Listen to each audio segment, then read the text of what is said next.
Hello, everybody. Um, just waiting for some folks to get settled in their seats while we get started here. All right.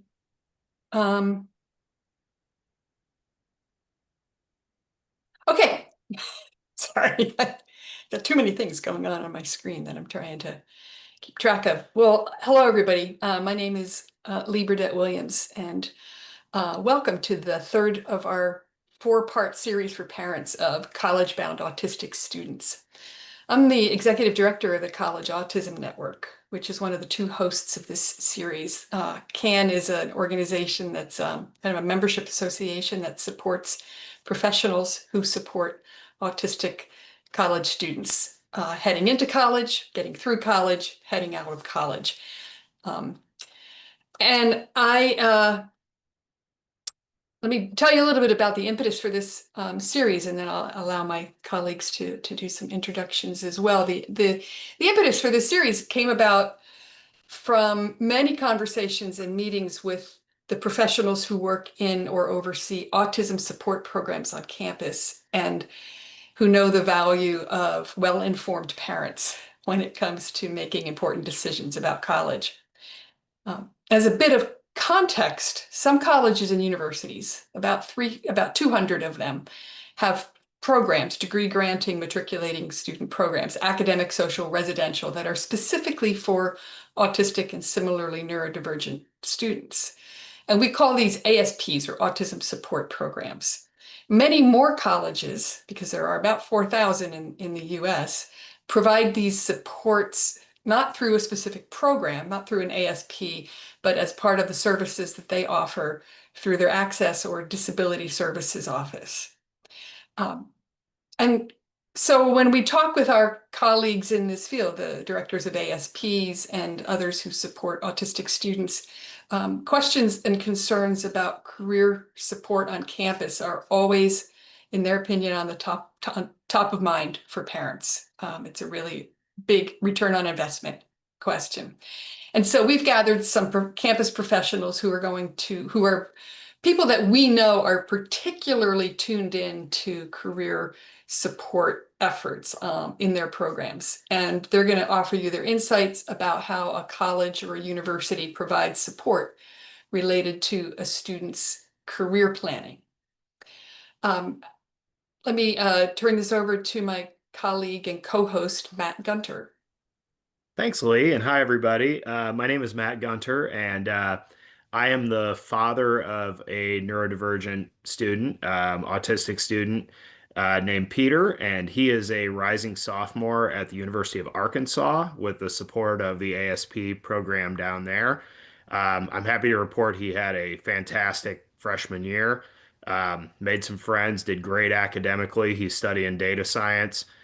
He wanted to go to a bigger school with football and basketball and baseball, and he got his money's worth in that regards as well. So I'm happy to say, we were stressed out like many families are, I think, and he really exceeded our expectations, and we're very, very proud of Peter. Um, I, as part of the research that we did as a family, I started a small, humble YouTube channel called Inclusive Academia. I've had a number of the folks on the call on my channel to highlight their programs and to talk about these types of topics. And I have tremendous respect for what these folks do. I can say that Peter would not be able to attend a university as large as the University of Arkansas without the assistance of the ASP and the great work that people like this do. Particularly interested in this topic tonight, as all parents know, I think you kind of take things one day at a time. Now that he is a rising sophomore, we're beginning to think about internships and career after college. So I'm really excited to participate with this today. Thanks, Matt. Now I'm going to ask our panelists to introduce themselves, and then we'll start off. Matt and I have a number of questions for them. And we encourage you to ask any questions you have using the Q&A box on your screen.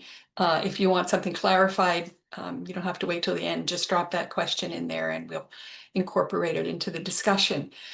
So let me start on my screen in the upper left. I've got Ryan. You want to tell us a little bit about yourself and your program? Sure thing. Thanks so much, Lee and Matt, for the invitation to join tonight. My name is Ryan Palm. I'm from Mercyhurst University, which is located in Erie, Pennsylvania, the northwest part of Pennsylvania, right on beautiful Lake Erie. At Mercyhurst University, we have a program called the Brad McGarry Center for Neurodiversity. And that center has a few different components to it, most prominently a program called the Autism Initiative at Mercyhurst, AIM. You'll hear me use the acronym AIM quite often this evening. That's our primary support program.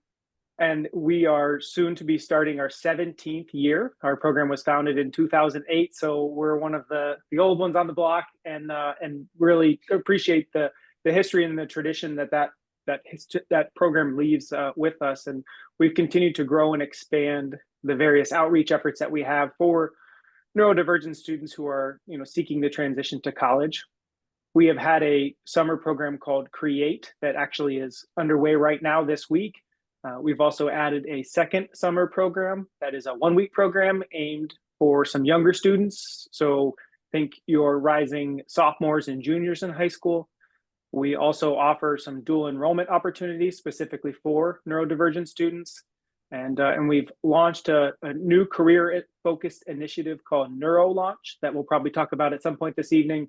That's really trying to get our students some hands-on experience. So we've built upon the success that we have in kind of the old guard of the AIM program and trying to help meet students and families where they're at in terms of their transition into the college space. So I look forward to sharing more details about those programs with you all tonight. Thanks so much. Thank you, Ryan. And yeah, it's always an honor to have the McGarry Center and AIM as part of our work because it is so well regarded, as is RIT in the work of Kendra Evans. Kendra, would you like to share a little bit about yourself and your program? Sure, I'd love to. So thanks, Lee, and thanks for this team to be here. Like Ryan, I'm part of the OG network. Our program started in 2008 under Dr. Lori Ackles. I am happy to have taken the helm a couple of years ago. We have a number of different programs with a bunch of different acronyms. So similar to Ryan, I'll say that the two main components of our program is the transition from high school to college. And that's the Spectrum Support Program, or SSP. And then we have the Neurodiverse Hiring Initiative, or NHI. And those are the two acronyms that I'll use this evening. SSP was started in 2008. NHI, which is our career focus, was started officially in 2018. And it started with a career ready boot camp that lasted for 2 weeks and brought students to campus for kind of a team building, experiential learning, focusing on those soft skills that obviously our students need, all students need in order to get that first job. Things that we offer, we do one-to-one and group coaching. We have a huge experiential learning component to our program. We have our first ever neurodivergent student-led organization, the NDSA, that was approved by student government for the first time this March. We've expanded to include civic identity and a bunch of volunteer and other opportunities in that way. And of course, we have a number of social meetups, our lunch bunch that students come and hang out. We're starting study groups. We have a weekly Friday meetup. We do that in the dorms as well. And from our small 2-week program for Career Ready Bootcamp, we've now moved forward to launch Career Ready Part 2, where we focus all on interviewing skills and traveling to employers so that our students can get interviewed by actual hiring managers. And I'm excited that this year we're also expanding for a Career Ready Bootcamp Part 3. So we serve between 120 and 130 students in our group and one-to-one coaching model. The hiring initiative, or NHI, is meant to serve all 24% of our 17,000 undergrads at RIT. And we do that by implementing UDL and capacity building for our career services office and the professors. And so with that, I'll stop until we get to questions. So thanks, everyone. Thank you, Kendra. Karen, I've got you next on my screen. And once I can find my mouse and where it is, I can start. Hello, my name is Karen Cranes Edison, and I'm a licensed independent social worker who is the associate director of ACE. We launched it as Autism College Experience, but we also found that many of our students didn't want to have that label out there. So we took away the Autism College Experience, and now we're just ACE, which means to do something well, or to be at the top of your game. I'm at a small school here in Columbus, Ohio, the Ohio State University.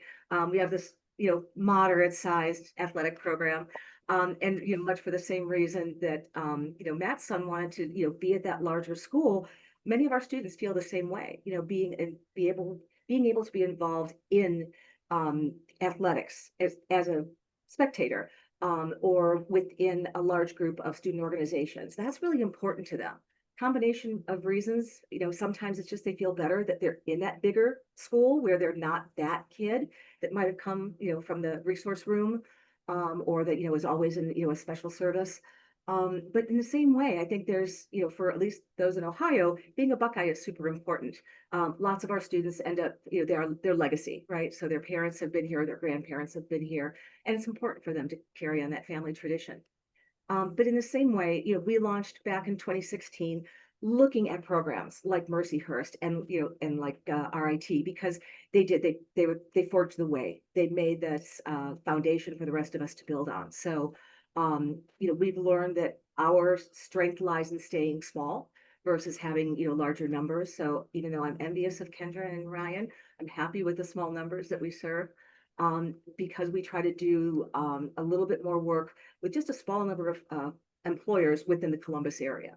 So ours is more of a regional focus, more so than that, more national focus. But we offer many of the same services, making sure students understand the difference in communication from when they were a younger teen now to an older teen and a young adult. And then we generalize what they're learning, how they're learning to be a successful college student. We generalize that as far as how that will bring them to success in the workplace, because we know that when a student graduates, they may have a diploma in one hand, but the job offer is not guaranteed in the other. So we want to make sure that they're set up for that success, and that transition to employment. Pass it on to the next folks. Great. Thanks, Karen. And last up among our panelists is from beautiful Westchester, Pennsylvania, Sherry Fishbaugh. Thanks, Lee. Thanks, Matt, for having us. And as Karen said, Ryan and Kendra, Mercyhurst and RIT were definitely the models that we were looking at too, and could not thank Brad and Lori enough for their guidance as we were starting our programs, because we too started in 2016, our program here called DCAP. It stands for Dub C Autism Program, and you just heard I'm from Westchester. That Dub is short for like W of West and C for Chester. The students named our program, and calling it the Dub C is really cool. So you're going to hear me just call it DCAP though. And that's the name of our program, which we started with 4 students back in 2016. And this semester right now, we have 120 coming for fall of 2025. So super exciting in that, really being able to support our students with that social connection, the independent skills, self-advocacy. And when I talk about self-advocacy, oftentimes we're talking not just about to faculty or to staff, but to their peers, to their parents, to others of, hey, I want to become more independent. And how do I get more into that employment piece? And I want to have that job, but oh gosh, I'm scared. And so I've never had a job before. Where do I start? And that's what we are here to really help build that confidence up for our students, as well as be able to give them that experience as we go on. So we really started hitting the career piece about 2.5 years actually in, because a lot of the first thing our students wanted to focus on was actually the social connection piece. And then from there, as they built more confidence, the employment piece came in, and really working with our career development center, making sure that they are getting those same resources as every other student on this campus is getting. We have workshops weekly on Fridays with our career development center, where they're working right on all of those skills, whether it be, what am I going to do? Right, to here's your resume. We're all shaking our heads because I know that we all do those similar things. And we love our people who actually have that as their expertise and not somebody who has maybe applied for only a few jobs in their life. So in that, another big hat that I wear is a co-founder of the Neurodiversity Employment Network here in the Philadelphia area, where we have nearly 1,000 employers and higher ed folks that are in and some job seekers in our network, building up, like, how do we empower this area to, one, not only hire people who are neurodivergent, how do you do that successfully? How do you onboard? How do you support them? And how can we empower those job seekers who become your employers in the future? So super exciting stuff. A lot comes with partnership, and sure I will answer many of those other questions as we come up. But same as Ryan, you're talking about your summer programs. Ours are in the heat of it. So if you hear me or if you see me look around, it's probably because right now I have about 20 students downstairs ending their week. They have one day left. So they are hyping it up down there. So I'm always like, oh, what's happening? But yeah, we run 3 different types of college readiness retreats here for up and rising sophomores, juniors, and then, juniors, seniors, and then those who graduated. So they run anywhere from 3 days up to a 2-week period. So exciting stuff. And I look forward to telling you more about what we're doing. Thanks, Sherry. You're And welcome. so I hope it's obvious that we have found ourselves 4 truly perfect panelists to be in this conversation tonight. I should mention too, if you see Brittany Jackson on your screen, she is my colleague here in the College Autism Network who is doing the tech back of the house there. So thank you, Brittany, as always. And a reminder that the question box is there for any questions that you have about this topic or really anything else. I mean, we can talk about anything else. If you put a question in the box, please limit any personally identifying information you might be able to share about your students, because this is being recorded and we make this webinar available along with the others on our YouTube channel.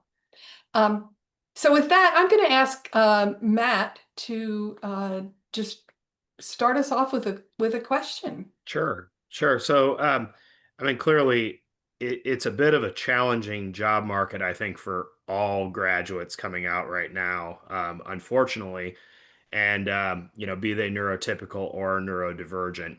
But I was wondering if you could maybe expound a little on some of the additional challenges and hurdles that neurodivergent students you see encounter that they need to kind of overcome or address, beyond the challenges of any graduate from a university in terms of finding that right first job.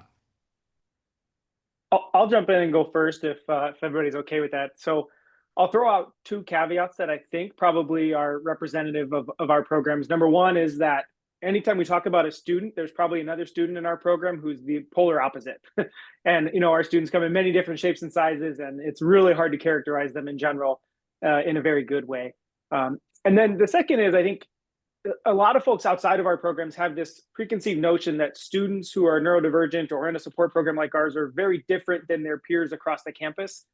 And they're not. They face so many of the same challenges. And so I think a lot of what I might suggest would apply to a neurotypical student as well. But when you ask that question, Matt, the 2 things that come to mind immediately for me is, one, some of our students have a heightened sense of anxiety about the fact that they're coming to this transition. They've been in often a very supportive high school environment. They're in a often very supported, college environment if they're in a program like ours and the colleagues here tonight. And they see this next step as sort of jumping off that cliff, and it can be intimidating and scary. And so we'll have some students in our programs that refuse to talk about anything career oriented until they walk across that stage at graduation. Like, no, we're not talking. I don't care if I don't have a resume. I don't want to look at a job description, nothing. And we're like, well, you're kind of missing the boat on some of that and the supports we can provide. But, so I think you'll see a little bit more of that perhaps in the neurodivergent population than their neurotypical peers. And then related to that, the other thing that comes to my mind is the sense of urgency. We'll have students that they're just putzing along. Yeah, maybe I'll apply for a job or 2, and I'll probably get one of those 2 jobs, like they're going to, right away latch on to that first job they apply for. I'll tell you one of my favorite stories from this semester. We had a guest speaker, good graphic designer from a great Fortune 500 company in our town lined up to meet with one of our students. I told that student, I said, great news. I have a designer. He can meet you, Tuesday at 2:00. And that student came back to me and said, oh, that's when I go to the gym, so I can't make it. Right? He was going to prioritize the gym time over meeting with a prospective hiring person, right? So sometimes we have to, be a little more direct as to like why we are trying to make these opportunities available and the urgency that that falls behind them, that I think maybe requires a little more attention than some of their neurotypical peers. So those are the two things that come to mind for me. Did the student meet with the designer? He did. It took a little bit of coaxing, and it was a phenomenal conversation. He was super glad he did it. But like like he truly was like, nope, that's when I go to the gym, and I can't make it. Like, no, you're gonna go to the gym later. Come on, right? Like, let's talk about this. Good times. Yeah. Karen, I saw you unmute. Yeah, Thoughts? so I think our students love their structure and their routine, right? I think one of the bigger challenges that we see here is, especially for our students involved in STEM, they are spending so much time. Some of our students they process information differently, right? And it might take them a little longer to go through their notes or to review, a recording of the class, so that they're picking up all of the pieces all the information they need to be successful. And when it comes to thinking about how am I going to work on a resume, it does, much like Ryan said, it gets put to the background because they've got to pass that class. They've got to get that 4.0 or 3.87, right? That achievement is not focused on the future. And I think, again, that's part of working with neurodivergent students. Future is very vague. It's very abstract, where, what's happening right here and right now, I've got to pass that class. I've got to go to the gym. I'm not going to work next week, so it may not be, top of mind for them. Whereas for us as practitioners, it's top of mind for us. Our program isn't judged by how many graduates we have working. We do track it. I think we find it's really important. But we also know what's important is making sure that the students understand what a good fit is for a job, and that maybe their childhood dream isn't quite the right fit for them. So again, sometimes it's difficult in, again, sharing with them what transferable skills are so that they can look at something that might be a more appropriate position for them. And again, some of my colleagues will talk about this, I'm sure, because we've got a very small internship program. It's harder for our folks to find internships because internships with larger companies are very, very competitive. And if you've got someone whose communication style is different, especially if a company is using an AI program that is looking for eye contact or is looking for, a smooth, speech patterns, it's going to be tougher for our folks because that's just not part of their makeup in many cases. I would say 75% of my students would not fit the description of the strong handshake and a good eye contact. They're brilliant and they can do amazing work. Thanks, Karen. Kendra? Sure. I'll just build on what both Ryan and Karen had said, is that yes, academics have to come first. And so that's why we start actually second semester of first year talking about things and getting them through their civic identity and coming up with different opportunities to put it front of mind and to treat the interview and job search process like you would treat a quiz or a homework assignment or a test. Like, to switch that mindset really before it takes hold has been super successful. That concept of how competitive the market is and how internships are being cut from many employers across the country is very real, and we're talking about it with career services for our students. Again, this is a broad stroke answer, but they struggle with the socially nuanced process of the current interview system. And so not only are they prioritizing academics instead of juggling these things at once, but they get rejected more often because of communication differences. And I'll say, speaking from my student population that I've dealt with anecdotally, they take the rejection even harder. I think everybody on this call can remember a time we've been rejected from a job and how that hurt.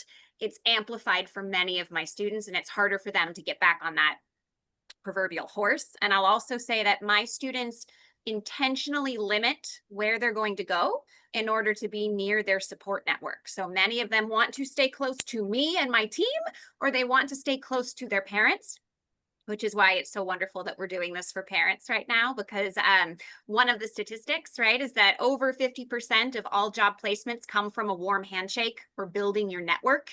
And so as we get to like the number one thing we can do, parents, is open up our network, and how do we go from there? I like to use the saying with my program that I see our team as like rocket boosters, right? We're the ones that get them a little bit further, but we kind of fall away. Parents are the ones who stay. You got them into college. You're going to get them that first job. And so we're just so grateful that you're here. That's wonderful. And I want to hit that parent question. What have you seen? How can parents help or hinder this process? What have you seen that works when it comes to parent involvement, and what gets in the way? Sherry? Sure. Thank you. I think what helps is it's a supportive parent, right? Of being able to listen to what the student wants to do, being able to help them find where to find the jobs that are of their interest. And the reason why I'm saying it specifically like that is because it's important that the student is the one making the decision on the job, and it's not the parent making the decision of, I want you to move into this. You know, I'm really glad you went for that business degree because I wanted you to get that business degree because I think you'd have more opportunities. Meanwhile, the student's like, but I really just love working at Petco. I want to stay there forever, and it's like, great, you know what? I love working at Petco too. I love the dogs and the cats, but what can you do from a business standpoint, and having them look beyond just that beginner job too, right? Of really being able to help them, not push their ideas. So when I think about hindrance, it's making them kind of fit into a mold that you would like them to pursue or that you think they should pursue. Because what I've seen is a lot of resistance to that and a lot of unhappiness. So, but I do want to come back to, as Kendra said earlier, like, you are the ones, like, parents are the ones that are a support network. They have that network to be able to say, hey, let us help you get in that door, make that introduction. And then you can take it from there. Because once they see your skills, hopefully, right? Like, you see your skills, you're going to take it from there. But they need that help getting to the door to know exactly. And that's, based on the last question too, is that's really where that push comes from. And I'm glad you said that statistic out there, Kendra, of 50%, right? That whole networking piece, which is extremely difficult for our students. So they need you for that. But again, just making sure it's based on what they would like to do. Thanks, Sherry. Anybody else? Kendra, you want to respond to that question about parents? Everything that Sherry said, and yes to the network, open that up. My two extras would be, I'm the mom of 3 teenagers, all of whom are neurodivergent. My youngest I also identifies as autistic within that umbrella, but 2 of them are going off to college, and I've always loved buying them their clothes and dressing them up and just making sure that they have what they need in terms of professional clothing, not to push it upon them, as Sherry was saying again, but that's an area where parents can make sure they go off to college with that suit because they're going to need it. So that's just an easy, low bar way to stay involved. And then, even though we don't want you to be the CEO, because we have been, as I call us varsity parents, those that have been parenting through the K-12 system and the IEPs and the 504s, I still think of myself as the CEO, even though I know I'm not. And so I use it as my acronym for the 3 steps, whether you're talking about just the transition from high school to college or college to career. You get to ask 3 questions, or actually take 3 steps, and that's it. The first for CEO is confirm. Gosh, honey, that sounds really hard, difficult, frustrating. Like, just confirm, validate whatever that feeling is. The second is empower.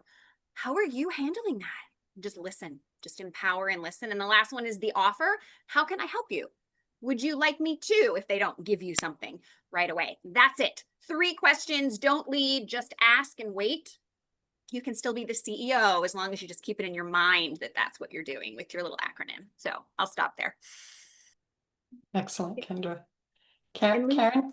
I've got a slightly different twist on this. So in listening to everybody, and again, everyone's got a phenomenal internship program that they're working with their employers.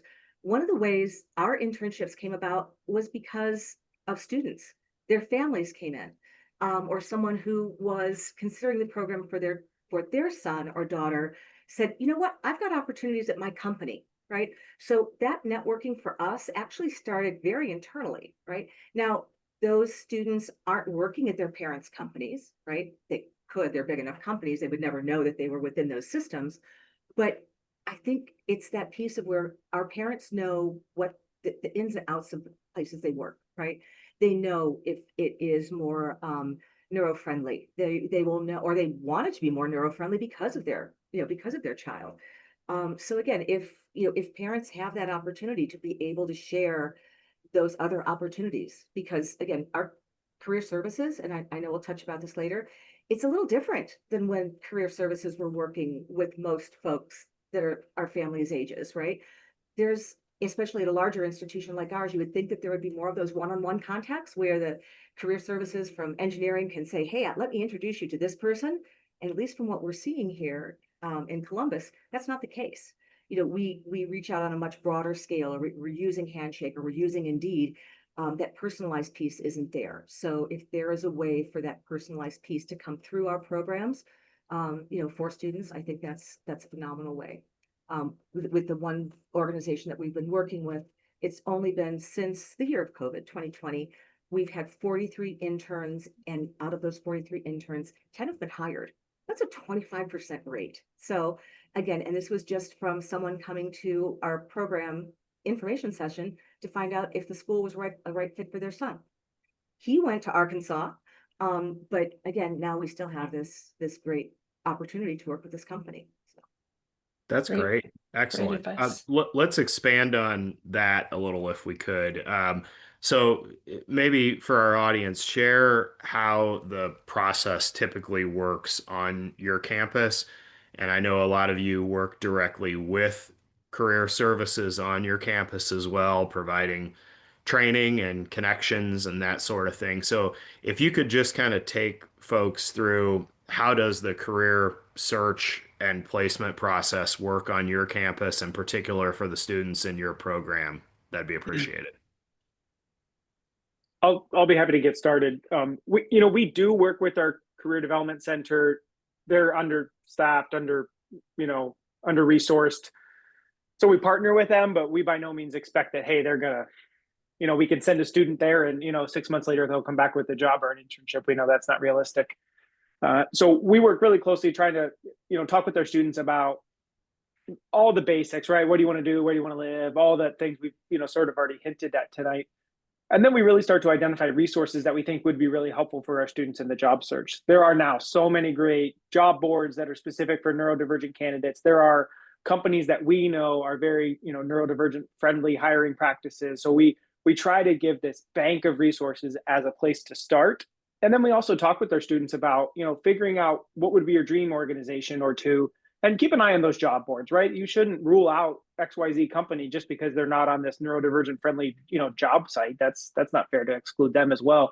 So it's trying to have that kind of balanced approach in terms of how you're looking at different roles, thinking about industries you may want to get into and where are there other opportunities. Sherry, you gave a great example of Petco may not be the right role for you, but maybe there's other organizations within the animal space, looking at nonprofit organizations where you might be able to work in human resources at an animal shelter as a full-time job, right? So talking through those pathways and how we can try and help our students mirror their passions with some career opportunities, and offering lots of suggestions on, neurodivergent friendly, starting options as well, knowing that your first job is probably not the dream job. It's probably not your last job, but if it's a job and it gives you some meaningful skills that help you to the next thing, there's a lot of benefit from that.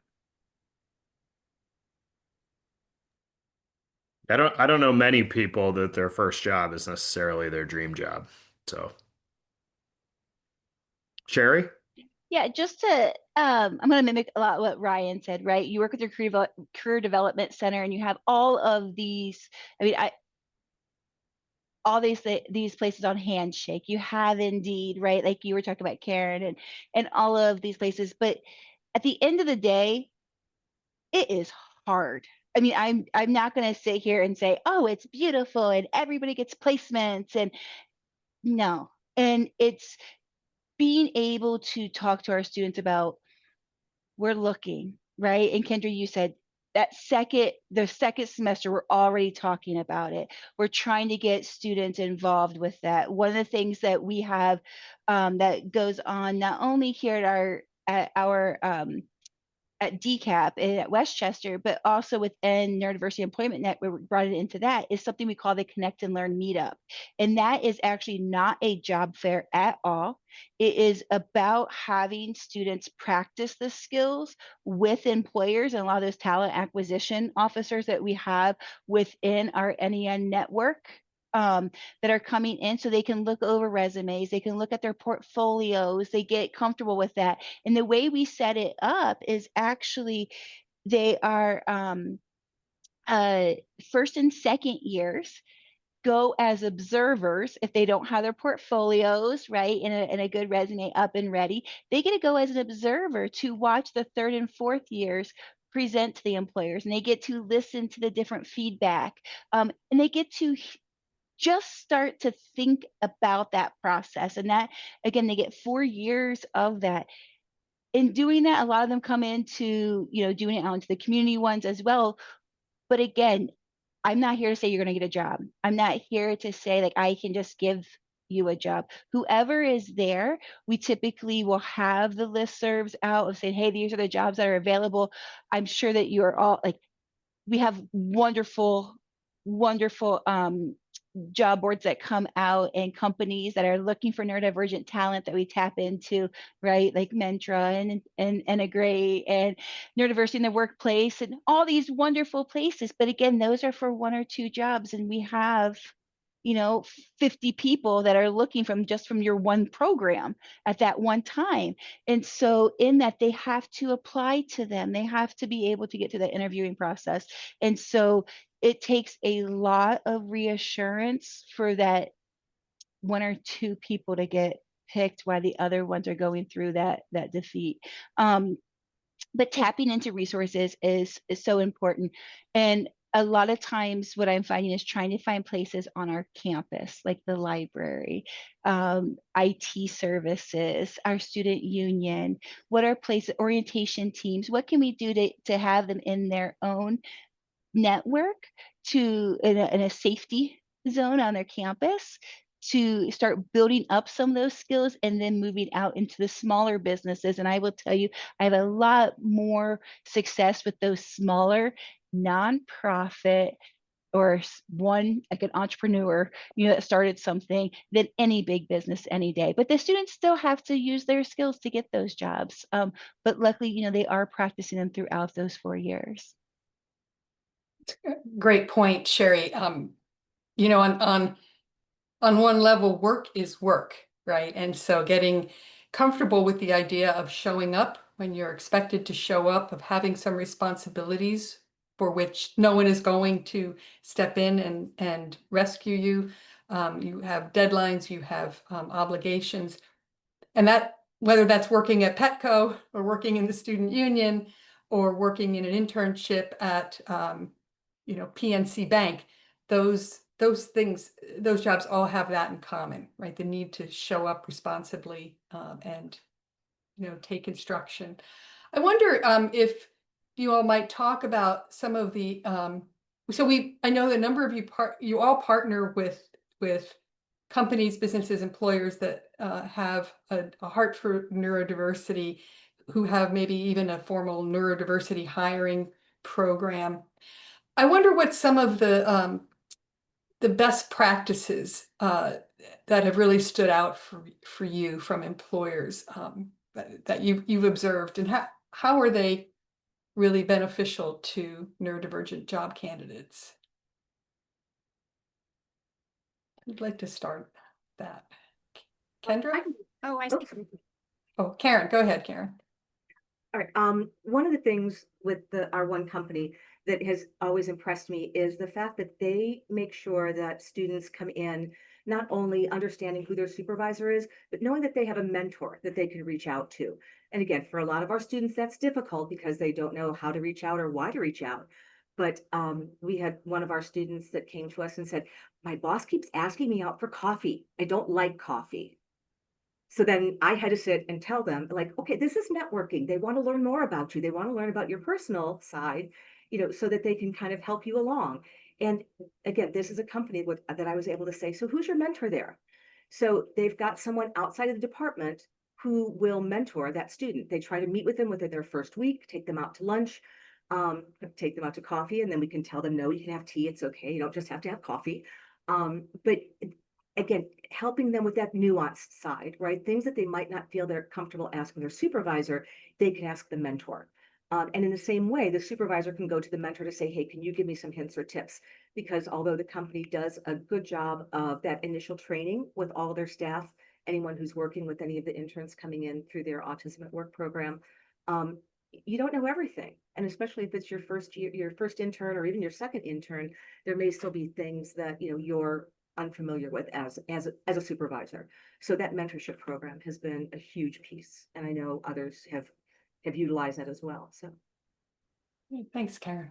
What else? What are some of the best practices you've seen employers put in place? Kendra? Yes, to what Karen said about employers that realize they don't know everything. You don't know what you don't know. So being open and available and asking questions is the number one thing that I think has been super helpful. Employers that give the questions in advance of the interview, that's a huge step. And gosh, how low bar is that? And most of what I will say is just having a good manager, right? Any one of us, what makes or breaks our work experience is the person that you directly report to. So it's the quality of your manager is really going to matter. And for our students, to what Karen said, right, it's about that direct line of communication for a manager that understands there's multiple ways to communicate. Not everybody is big personality like me. And thank goodness, because your workplace would suck, right? We need our introverts and our extroverts. And so managers that can understand that what I'm going to put in place is going to help everyone. This isn't charity work for neurodiversity. This is best practice as a manager. And that can go from sending the agendas in advance to saying up front, here's what makes me different. Here's why I'm going to be working from home one day a week, because I care for my aging parent, or I have a young child, or I have social anxiety. There could be any one of these reasons. And if you think about the accommodations, most of it is just universal design. And that is what I would like to preach, is that it's not expensive and it doesn't need a medical diagnosis that I go to HR for. It's just about being a good manager, because when every person feels seen and valued, they're going to be their best self. And that isn't whether you're neurodistinct or just neurotypical and loud. So, and those are the best practices that I've found, is just being open and a solid manager. Wonderful. Thank you, Kendra. Matt? Yeah, let's transition a little bit and talk about the dreaded interview. So, I don't know about you all, but I never loved job interviews, and dread the idea of ever having to do one again. So, uh, what kind of advice would you have, particularly for your students, um, about preparing for the interview? I think a lot of parents and students have the question about, do I talk about my diagnosis and how I work best and how my mind works differently, perhaps, or don't I? So I think those are some of the questions that are on a lot of people's mind. I'd love to hear your perspective on that. I'll jump in with just a couple quick things. The number one and most important thing in my book is practice, practice, practice, practice, practice. Like, it is awkward and challenging to talk about yourself to a stranger, for anybody. And it's remarkable to me to see how uncomfortable our students are when we have mock interviews. And if that's our staff that are running those interviews, or if it's folks from the community we bring in and kind of observe, it gets so much better as you practice. And I just can't stress enough how important that is. I think the more you can have that conversation around what are the skills that you bring to the role, if you feel comfortable identifying that your neurodivergent diagnosis leads to those skills, that's great to mention if you feel like it's appropriate. I think there's a lot of conversation in that space. And I've heard from hiring managers on both sides of that, right? That say, yes, you should disclose, no, you should not disclose, and everything in between, right? And I very much would love to hear the rest of the group's, thoughts on that. But I think being able to speak to what those strengths are, because they do bring such incredible strengths to the workplace, the more you can, quickly articulate what those are and then give some experience. If you have any experience whatsoever, and that's, I think I'm really working with some of our students right now who are in the midst of an internship for me right now. Like, I'm giving you all these things that you're doing well. You need to be able to tell a prospective employer about that experience, because it does no good just to be on a piece of paper. They want to hear about it. And if you can't give 2 or 3 sentences for every bullet on your resume, then you're missing the mark. But again, it kind of comes back to practice in my experience.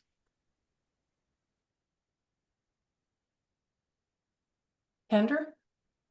Yeah, you have to practice. And we take practice to a whole different level in that, what are you practicing for? Because I have found that even when I talk about it in that way, it's not precise enough. So we have a rubric that started out as the 3 C's and then is expanded to like 10 of them. And it's, are you concise? Are you complimentary? And it kind of goes through so that the students know what they're looking for in advance. I think everybody here probably knows the STAR method, but for parents, it's the idea that I'm talking about the situation, the task, the action, and the result. So that's how I'm crafting my answer. And so our students will script the answers to the standard questions and practice, practice, practice, and then get feedback on that rubric. So they can be like, oh, I had the example, but I wasn't concise enough. And I rambled on and on and on, and then I lost it. Part of that anxiety piece that Ryan brought up for our first question, like, why is this hard for our students? I take a really big bite out of that by saying your job, I don't need you to impress your interviewer. I need you to keep them comfortable. That is the one thing you're doing. And you do that by reading the room, by balancing volume, etc. And one big part of keeping people comfortable, that is where I talk about disclosure. Do I need to tell you I'm autistic? I don't. Do I need to acknowledge that I take a long time because I really like to have my thoughts lined up to give you an answer? I do. And I talk about, if this is something that will make your interviewer go, huh, talk about it up front. If you need to have a fidget and explain that I have this because that's what helps my brain function at its best. You should always describe yourself as an asset. And I find that that's what my students struggle with the most. And what employer doesn't want to hear, oh gosh, Kendra knows that she needs to have this marble in her pocket in order to be able to keep on task. That shows that I'm self-aware and an advocate, and I'm going to perform for you. So we go through a lot of different ways to tell me you're autistic without telling me you're autistic. Just how are you describing yourself as an asset to bring your best self to the table? Because you're interviewing them too. That's the other piece of removing that anxiety. Do you want to work for this person? Because again, your boss makes or breaks your experience here. So if they're going to get fed up because you take more than 3 seconds to answer them, nah. And then we also go over tricks like, oh, repeat the question, like give them that scripted thing that's in their padfolio. And my last piece is that even if it seems obvious, it isn't always. So what to wear matters. It's not just putting on the suit, but how to wear the suit. I had an epidemic of men's lapels being turned up like a 1980s pop star. So giving the what to do and what not to do, and similar to like this situation for my virtual interview. We go back to the basics. You know what happens when you assume something, and I won't be inappropriate on our recording, but you can't assume that this is not obvious to everybody. So, thanks. That's great, Kendra. I'm thinking back to every interview I've ever had, and if my goal was to make the interviewer comfortable rather than impress them, if I had known that, I might have had an entirely different career. Okay, we talk a little bit about accommodations. And so one of the big transitions from high school to college, right, is that the whole level and approach to accommodations changes, and students really have to get used to a whole new set of guidelines and rules and expectations and support. Now they have to do that again. So what is reasonable to ask for in that vein for an internship, a summer job, or a career starting job after college? And before you answer that, can I add on to that? And should you talk about that before you have the job, or should you wait until after you have the job to have that discussion? So let me just tack that on to Lee's good question. Sure. All right, excellent. So Matt, I'm going to start with yours, and I typically recommend what Kendra said earlier about being able to talk about things that may make somebody else feel uncomfortable during an interview. You just kind of own it. You don't say that you're neurodivergent. You don't say and come right out that you're autistic. Those cues within that interview are also leading to the same thing of what my accommodations may be without saying I need accommodations, right? You already talk about that marble, or I need a little bit of time to process that. Let me think on that. Let me process it, come back to you. Those indicators that you're doing during your interview are going to be some of the same things that you're going to need in your job, most likely. So I typically recommend to my students to not say anything more about that until after you have the job. And then in that, when I think about the accommodations that, here at DCAP, my entire staff is neurodivergent. And in that, we have a lot of accommodations, but to us, it just seems normal, right? Like you might need a break. Who doesn't need a break? Go down and get a drink at the water fountain. Go walk around. Need some fresh air. I'm going to take this call. What am I going to do? I'm going to talk and take the call as I'm walking around the quad. That's okay. Ooh, can you clarify those instructions and break that down into specifically? Do you have an example of that? And you know what? I think about some other accommodations are there. I actually have accommodations for driving in and out of work. Like if you might think it's just snow, but what happens when it rains? These thunderstorms that we have been getting, right, are atrocious. Like they're really, really bad. And they've been happening in the evening with flooding every single evening. And in that, like, no, I want you to leave earlier and I don't want you to think about it. So, about how I'm going to leave, when the rain's going to start, is there going to be flooding? Is there going to be lightning? Am I going to be able to see? So, you know what? On those days, like, yeah, there have been times where, well, I shouldn't say times, but I do have accommodations that are actually put in for my staff that say that they can leave earlier, right? If there's going to be a storm that's predicted. Now, when we talk about those accommodations and what to put into place, right? And a lot of times it's explicit instruction, some of those breaks, right? That come on, clear deadlines. I meet with my staff. I have a morning meeting that tells them what their tasks are. I check in with them in the evening and ask, hey, is there anything that you needed help with? So we know exactly what's going to happen the next day. Just those clear expectations for them. But I am going to share something else that one of an HR person shared with me who was neurodivergent. And I love this, and I've been using it. I actually used it in my dissertation instead of saying accommodations. And I used something where he said, sometimes we have to use neurotypical speak. And so instead of saying accommodations, maybe we need to change that to for my own health and well being. These would be a way that would help with my health and well being within the workplace.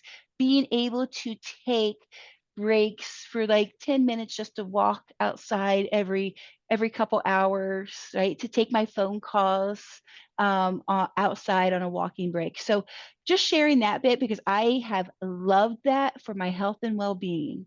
So Great language. Others on the accommodations question, what's reasonable? What have you seen work, Karen?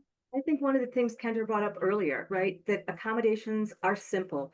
They're not expensive in most cases. I can think about, 5 years ago, did I see a lot of students walk around with headphones on? No.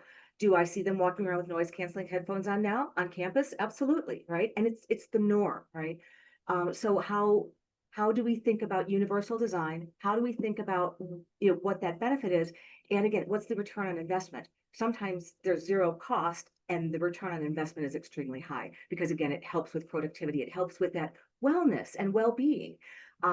So one of the things we talk with our students a lot about is if they had this accommodation in college, what does that look like in the workplace? So what does extended time look like? What does a note taker look like? And now there's so many tools that we can use that it's not like somebody has to sit next to you, a stenographer taking nobody even knows what a stenographer is, but that nobody has to sit there and take notes for you because we have tools to do this, right? We all have our note takers when we're on our virtual meetings, and they come back with this great list of to-dos. So why can't that be used in the workplace, but normalize it up front? Like, what are your other employees using, right? So in other words, it's not an accommodation, it's just what do your other folks use? But we want them to think about what helps them be successful in college, because they'll need that in the workplace. Well, and imagine the benefits that all other employees derive from having colleagues who are familiar with some of these good executive function or support tools. So definitely a benefit there.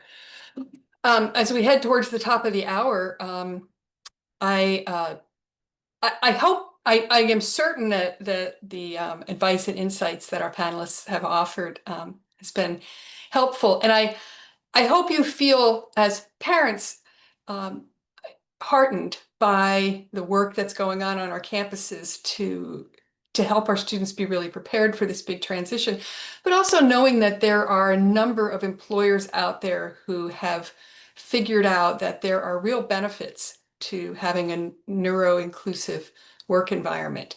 And so we're seeing more and more students get opportunities every year because those employers are making it work, and then their competitors want to get in on it too. And so I know my panelist friends here get approached by employers often looking to tap into this wellspring of talent.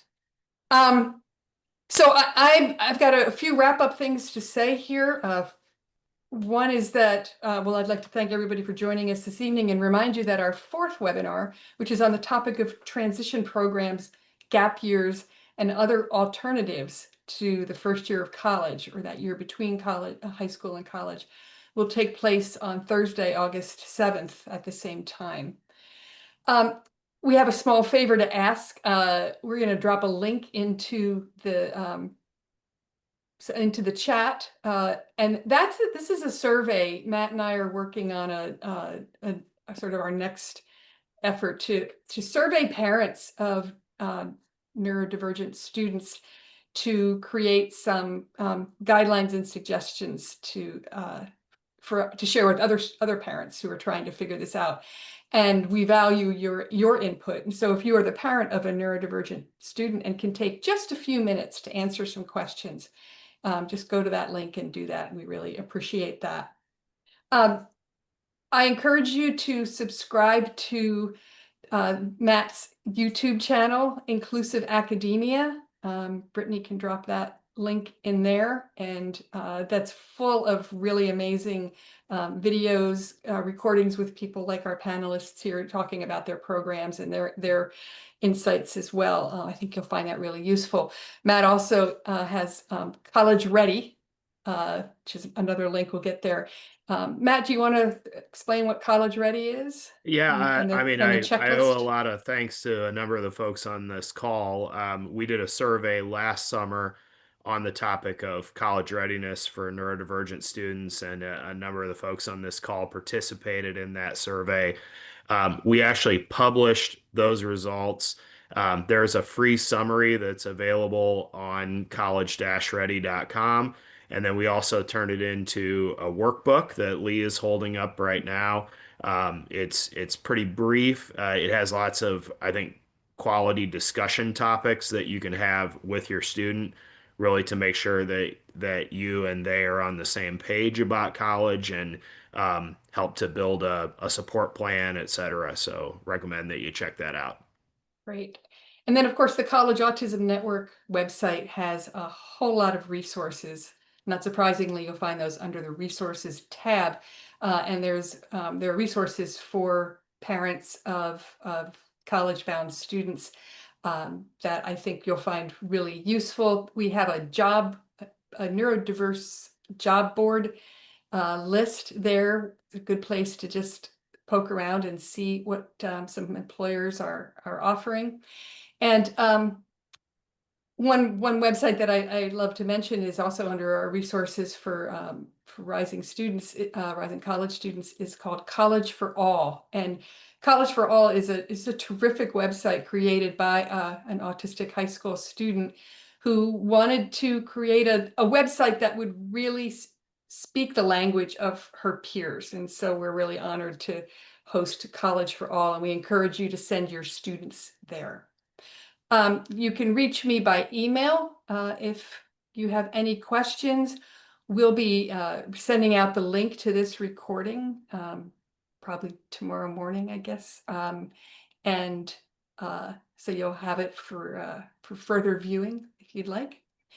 And yeah, I think that wraps us up. I want to again thank Ryan, Kendra, Karen, Sherry, Matt, and Brittany for making this this series such a pleasure to do.